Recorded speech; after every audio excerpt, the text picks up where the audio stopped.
Hey guys, आज की इस वीडियो में हम बात करने वाले हैं कि आईसीटी और एसएमसी के कंसेप्ट्स में ऑर्डर ब्लॉक और फेयर वैल्यू गैप्स क्या होते हैं।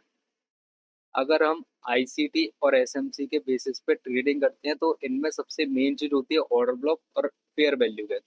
तो इन चीजों को हम कैसे फाइंड करते हैं मार्केट में, और इनके बेसिस पे हम अपनी ट्रेड कैसे प्लेस कर सकते हैं, और कितना हमारा टारगेट रहेगा, कितना हमारा ऑर्डर ब्लॉक रहेगा, और कहाँ से हमारी एंट्री होगी। इस वीडियो को लंबा ना करते हुए हम इस वीडियो को स्टार्ट करते हैं। अगर हम ऑर्डर ब्लॉक्स की बात करें तो ऑर्डर ब्लॉक्स क्या होते हैं। सिंपल लैंग्वेज में मैं अगर आपको बताऊं तो ऑर्डर ब्लॉक्स वो एक एरिया होता है जिस जगह पे इंस्टीट्यूशंस के बल्क में ऑर्डर प्लेस होते हैं, जिस जगह से मार्केट पोटेंशियल रखता है एक बड़ा मूव देने का। अब बात करते हैं कि कितने कितने टाइप्स के ऑर्डर ब्लॉक्स होते हैं इसमें। तो इसमें दो तरीका के ऑर्डर ब्लॉक्स होते हैं, एक बुलिश ऑर्डर ब्लॉक और दूसरा बेयरिश ऑर्डर ब्लॉक। अब इन दोनों को हम फाइंड कैसे करते हैं, जैसे हमें बुलिश ऑर्डर ब्लॉक अगर फाइंड करना है तो हमें लास्ट बेयरिश कैंडल फाइंड करनी है, और उधर ही अगर हमें बेयरिश ऑर्डर ब्लॉक फाइंड करना है तो उधर हमें लास्ट बुलिश कैंडल फाइंड करनी है। अब हमारा ऑर्डर ब्लॉक कंफर्म, हमें कंफर्मेशन कैसे मिलेगी कि हमारा ऑर्डर ब्लॉक वैलिड है या नहीं, वो चीज हमें बताएगा फेयर वैल्यू गैप। अब फेयर वैल्यू गैप क्या होता है? फेयर वैल्यू गैप एक इम्बैलेंस होता है, जो दो कैंडल के बीच का इम्बैलेंस होता है, जिधर जो हमें ये डिफाइन करता है कि हमारा ऑर्डर ब्लॉक वैलिड है या नहीं, यहाँ से मार्केट मूव दे सकता है कि नहीं। ये सारी चीजें चलिए मैं आपको चार्ट पे और अच्छे से एक्सप्लेन करके बताता हूँ। तो जैसे हमारे पास दो ऑर्डर ब्लॉक्स हैं, पहला बियरिश ऑर्डर ब्लॉक, दूसरा बुलिश ऑर्डर ब्लॉक। अब हम बियरिश ऑर्डर ब्लॉक में कैसे फाइंड करेंगे कि ऑर्डर ब्लॉक किस प्लेस पे है, तो उसके लिए हमें हमारे बायस पता होनी चाहिए। बायस का लेक्चर में आने वाले वीडियोस में मैं आपको बताऊंगा कि बायस क्या होते हैं। अब जैसे मान के चलिए हमें उस दिन का पता है कि हमारे बायस डाउन साइड के हैं, तो हमें लास्ट बाइंग कैंडल देखने, जैसे ये लास्ट बाइंग कैंडल है। अब इधर से मार्केट डाउन साइड के लिए फॉल कर रहा है, ठीक है, तो ये हमारा एक ऑर्डर ब्लॉक होगा। अब इस ऑर्डर ब्लॉक को हम ऐसे मार्क करेंगे, मार्केट इधर वापस से आएगा, इसको रिट्रेस करने के बाद मार्केट फिर डाउन साइड में जाएगा। ठीक है, ये तो हमारा हो गया बियरिश ऑर्डर ब्लॉक। अब हम बुलिश ऑर्डर ब्लॉक की बात करते हैं। अब जैसे मान के चलिए उस दिन के बायस हमारे अप साइड के हैं, तो लास्ट सेलिंग कैंडल उधर से मार्केट अप साइड के लिए मूव करने लगा, ये हमारा ऑर्डर ब्लॉक हो जाएगा। इसको हमने मार्क किया, मार्केट इसको टैप करने आएगा और टैप करने के बाद वापस से अप साइड के लिए रैली देगा। ठीक है, ये हो गए हमारे दो ऑर्डर ब्लॉक्स।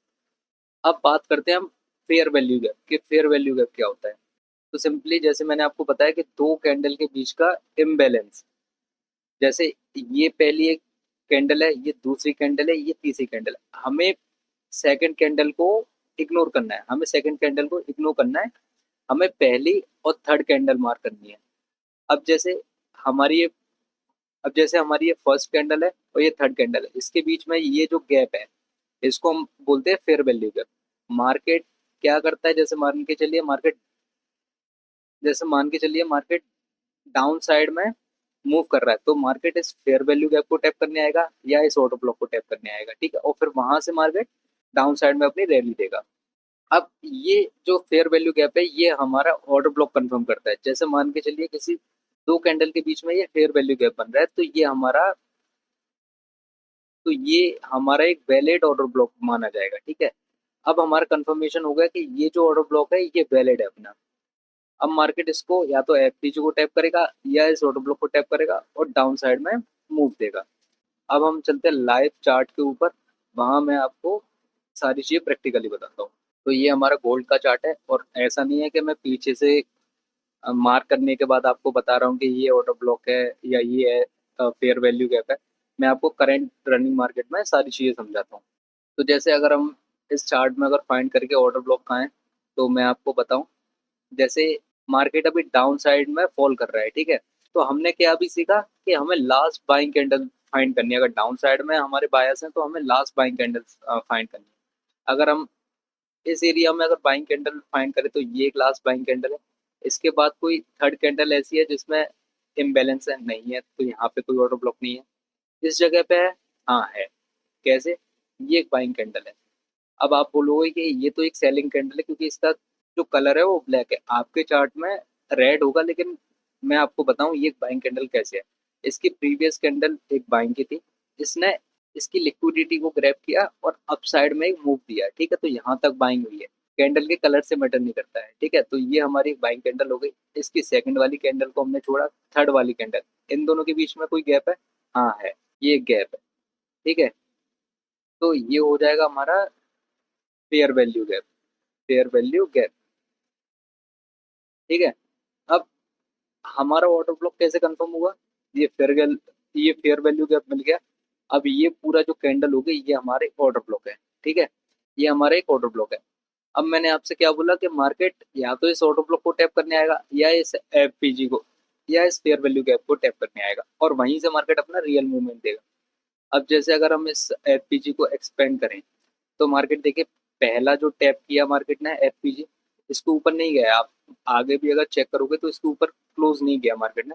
मार्केट इसको टैप करने के बाद नीचे की साइड फॉल हुआ, ठीक है, वापस से इसको टैप किया और फिर देखिए कितना बड़ा मूवमेंट कैप्चर हुआ। अब चलिए हम बात करते हैं कि हमारी एंट्री कैसे बनेगी। तो जैसे मान के चलिए मार्केट यहाँ पे आया, इस फेयर वैल्यू गैप को टैप किया, ठीक है, अब टैप करने के बाद मार्केट नीचे की साइड फॉल हुआ है, तो हमारा स्टॉप लॉस और टारगेट कैसे रहेगा? जैसे अगर मान के चलिए हमें नहीं पता इस हमें नहीं पता इस फेयर वैल्यू गैप को टैप करके नीचे जाएगा या इस ऑटो ब्लॉक को टैप करके नीचे जाएगा, तो हम इस ऑटो ब्लॉक के ऊपर अपना एसएल पंच करेंगे, ठीक है, और डाउन साइड में जैसे ये एक लिक्विडिटी रह गई है, मार्केट ने इस लिक्विडिटी को नहीं लिया तो इधर तक हम अपना टारगेट रखेंगे और देखिए इजीली हमें अपना टारगेट मिल भी जाता है। और अगर हम मान के चलिए अगर हमें ये कंफर्मेशन मिल जाती है कि इस फेयर वैल्यू गैप से मार्केट नीचे की साइड जाएगा, तो देखिए हमारा, तो जैसे हमने बेयरिश ऑर्डर ब्लॉक एक फाइंड किया, जैसे चलिए दूसरा मैं एक बेयरिश ऑर्डर ब्लॉक आपको फाइंड करके बताता हूँ। तो इस जगह पे अगर हम देखें, ये एक सेलिंग कैंडल है, इसके बाद सेकंड कैंडल और थर्ड कैंडल, इनके बीच में गैप है, तो इस गैप को हमने मार्क किया, ठीक है। अब जो गैप हो गया ये तो हमारा हो गया फेयर वैल्यू गैप। अब जो लास्ट सेलिंग कैंडल है वो हमारा हो जाएगा ऑर्डर ब्लॉक। अब देखिए मार्केट ने इस ऑर्डर ब्लॉक को टैप किया, ठीक है, फिर जो लास्ट लिक्विडिटी थी, जैसे मान के चलिए इधर तक मार्केट आया, हमने अपना ऑर्डर ब्लॉक से थोड़ा सा ऊपर, जैसे मैंने आपको, हमने जो हमने जो पहला वाला ऑर्डर ब्लॉक फाइंड किया था, मैंने उसमें आपको बताया हमें नहीं पता मार्केट ऑर्डर ब्लॉक को टैप करेगा या फेयर वैल्यू गैप को टैप करेगा, तो हमेशा हमारा जो एसएल होगा वो ऑर्डर ब्लॉक के ऊपर होगा। अब देखिए मार्केट इस ऑर्डर ब्लॉक के ऊपर नहीं गया, नीचे जो लिक्विडिटी थी मार्केट ने उस लिक्विडिटी को ग्रैब किया, तो हमारा इधर भी एक इजीली टारगेट हमें मिल गया। अब अगर हम तीसरे ऑर्डर ब्लॉक के ऊपर जाएं तो यहाँ अगर हम देखें, ये एक फेयर वैल्यू गैप, ठीक है, ये एक ऑर्डर ब्लॉक, इसको टैप किया मार्केट ने, ये हमारी एंट्री एसएल, टारगेट हमारा लिक्विडिटी, जो लास्ट जो लिक्विडिटी रह गई होगी, जैसे मैं आपको बताऊं, जैसे यहाँ तक मार्केट फॉल हुआ लेकिन प्रीवियस में लिक्विडिटी रह गई तो मार्केट ने इसको ग्रैप नहीं किया, तो ये एक हमारे टारगेट पॉइंट हो जाएगा, तो हमारी एंट्री बनी, हमने टारगेट ग्रैप किया।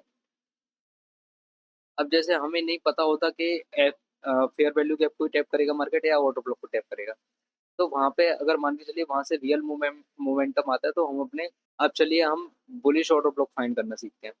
अब बुलिश ऑटो ब्लॉक कैसे देखेंगे?